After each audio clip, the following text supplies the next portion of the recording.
Hey everyone, and welcome to this week's weekly options watch list. Hopefully, you all had a wonderful weekend and are excited for trading here come Monday. So, I am really only focusing on one stock this week, and it is going to be SPY. So, typically, I do a breakdown of the ES markets, but due to the ES and SPY basically moving the exact same, I will just go over SPY here as that is the one stock I will be watching. So, we'll start here on the weekly time frame.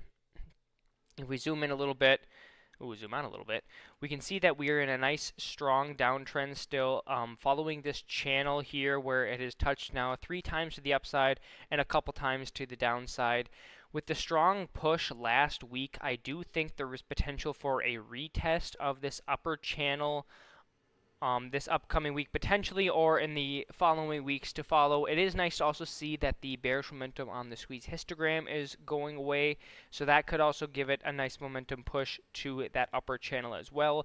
And then once it gets to that upper channel, it'll be very interesting to see how this weekly time frame handles that level, as it has previously just been rejected multiple times. So I will expect that to reject it here once again. If it surpasses it, then that will break the downward trend, and we could see a potential another bull run here in the upcoming months. So definitely keep your eye on the upper channel and potentially also that lower channel. If we get that rejection here once again, we should go see a retest of that lower channel eventually to the downside. So that was the weekly time frame. Let's go over to the daily time frame and kind of get a better view of what we could potentially see for this week. So let me draw on a few levels here.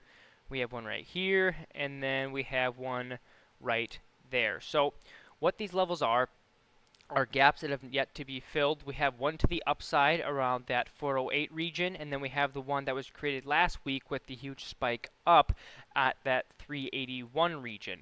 And what I think is the more probable thing of happening this week is, due to the market already being overextended at that +2 ATR region, we should technically get a reversion back down to the mean, and that would coincide perfectly with this gap fill.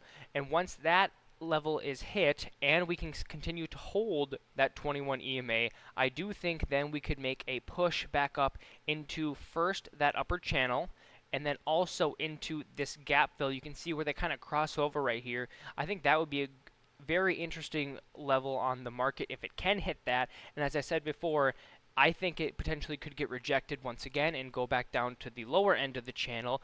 But if it can break through this little cross section right here, that would be a very, very bullish sign for the overall market as a whole.